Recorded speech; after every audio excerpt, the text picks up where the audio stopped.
And I've actually seen financial panics. And one of the things about being an American is I find Americans pretty pompous and arrogant, saying, well, this won't happen to America. And if you're really going to study financial education, it does take in history. And we have seen throughout history financial collapses, booms, and busts caused because governments manipulate money supply. So right now, the United States, for the very first time in about probably 100 years, is now starting to sweat, is my dollar for real, right? Yes. So what do you think is happening?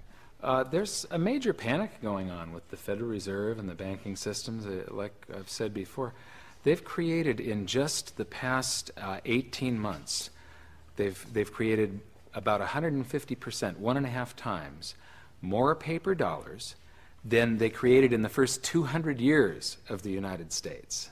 So they've added 1.5 times more currency to the what's called base money, the paper dollars.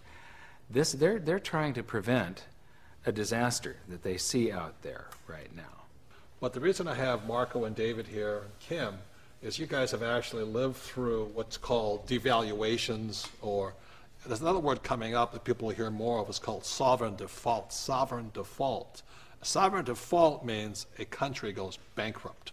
They say we can't pay our bills. That's individual bankruptcy, but a sovereign default is like a country of Greece says, that's it, or Turkey could go, and they said, that's it. But you guys have seen it in Mexico, right? Well, in the early 80s, I remember the government took over the banks, and then they made it illegal to have dollars for the citizens. They frozen your dollars accounts, and then they devaluate the dollar, so you end up having like 10% or 20% of your real money. I mean, I remember my father, all his savings accounts will be in dollars because he thought that dollars will be safe, But the government actually says you can't hold dollars? No, the government, well, first they took over the banks. They nationalized the banks. Oh, that sounds familiar, doesn't it?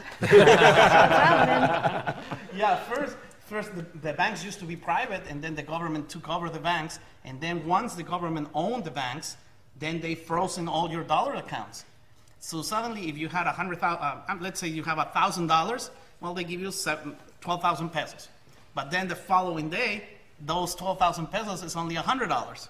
So you lost 90% of your value. Wow. And you wake up in the morning, and this has already happened, right? Yes. You don't get any warning. So you lost $900 by the devaluation. Immediately, overnight. And what happened is most businesses, they close the following day because they need to remark their pricing.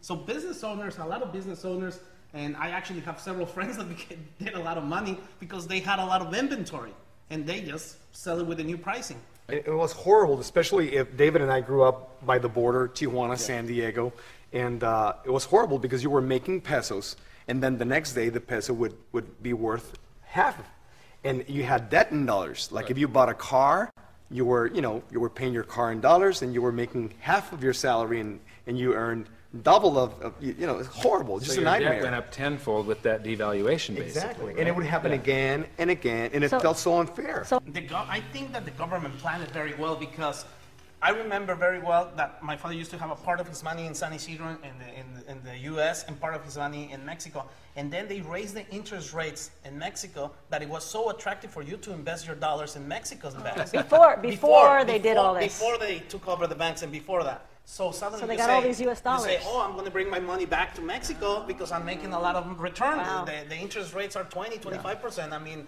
I'm making a lot of money. It was better. They played it in a way that it was better to put your money in the bank even than creating a business or something because they were paying 25, 30%. So suddenly when they got all those dollars there, then they close it. So what advice would you have for the people who have never been through one of these crises?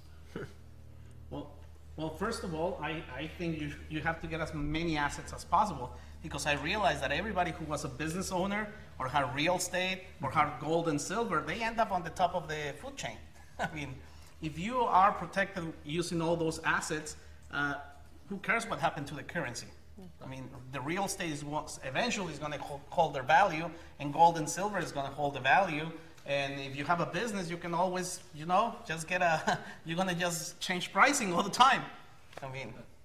And I mean, David was raised in the Jewish community, so he had more financial education than I did, being Catholic. So he has a way of unfair advantage over me being Catholic. You know what I mean? So for me, it's just grasping the concept of the currency not being the real money.